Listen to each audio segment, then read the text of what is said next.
আবারও চলে এসেছি আপনাদের কাছে আরও একটা নতুন ভিডিও নিয়ে। বাড়িতেই বানিয়ে ফেলুন সুপার টেস্টি সাবুদানার লাড্ডু। হ্যাঁ বন্ধুরা, লাড্ডু খেতে মন চাচ্ছে আর বাড়িতে যদি সাবুদানা থাকে তাহলে আর দেরি কিসের।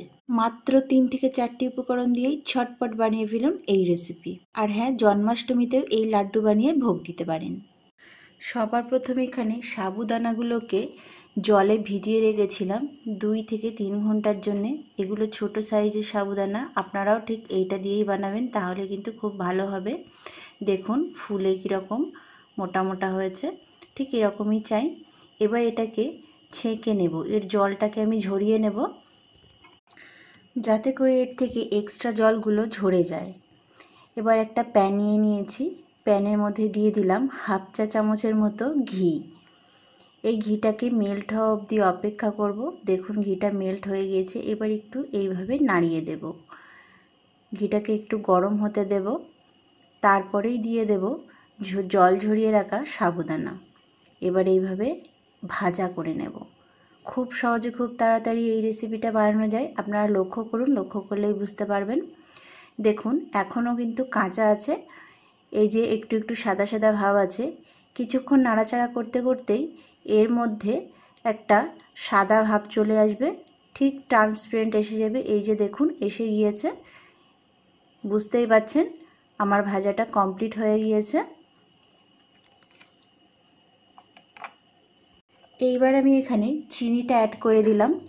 এখানে আমি 3 টেবিল চামচ চিনি ইউজ করেছি। আপনাদের কাছে যদি একটু মিষ্টি ভালো লাগে বেশি, সেক্ষেত্রে একটু বেশি দিতে পারেন। এবার এটাকে আবারও নাড়িয়ে চাড়িয়ে 2 মিনিট ভেজে নেব। 2 মিনিট ভাজতে ভাজতে এর থেকে একটু জল বেরোবে, জলটাকে একটু কমিয়ে আনবো, মানে একদমই শুকনো করে নেব। এইবার এটাকে একটু কালারফুল বানানোর জন্য দিয়ে দিলাম ফুড কালার। এটা আগে থেকেই আমি রেডি করে রেখেছিলাম। আপনাদের যদি ফুড কালারটা ভালো না লাগে সেক্ষেত্রে স্কিপ করতে পারেন, তবে ফুড কালারটা দিলে দেখতে বেশি ভালো লাগবে, তাই আমি এটাকে অ্যাড করলাম। ফুড কালারটা দিয়ে ভালো করে কালারটা দিয়ে একটু নাড়িয়ে নিয়ে খুব ভালো করে মিক্স করে নেব। বন্ধুরা, কালারটা যদি আপনাদের কাছে না থাকে সেক্ষেত্রে দেবেন না, সেক্ষেত্রে কিন্তু লাড্ডুর কালারটা সাদা হবে। এই কালারের জন্য কিন্তু লাড্ডুর স্বাদের কোনো পরিবর্তন হবে না। আবারও দিয়ে দিলাম একদম সামান্য পরিমাণ ঘি। দেখুন এই যে 1/2 চা চামচের মতো ঘি আবার দিয়ে দিলাম। এইবার খুব ভালো করে 2 থেকে 3 মিনিট আবারও নাড়িয়ে যেতে হবে এইভাবে। বন্ধুরা, আপনারা যারা আমার ভিডিওটা ফেসবুক থেকে দেখছেন তারা ফলো করে নেবেন, আর যারা ইউটিউব থেকে দেখছেন তারা আমার চ্যানেলটাকে সাবস্ক্রাইব করে আমাকে সাপোর্ট করতে ভুলবেন না। এইবার গ্যাসের ফ্লেমটা বন্ধ করে ঠান্ডা হওয়ার জন্য রেখে দেব। ঠান্ডা হওয়ার পর লাড্ডুটা আমি বানিয়ে নেব। ঠান্ডা হয়ে গিয়েছে। এইবার হাতের উপর ঠিক একটু ঘি নিয়ে হাতের উপর মাখিয়ে নেব।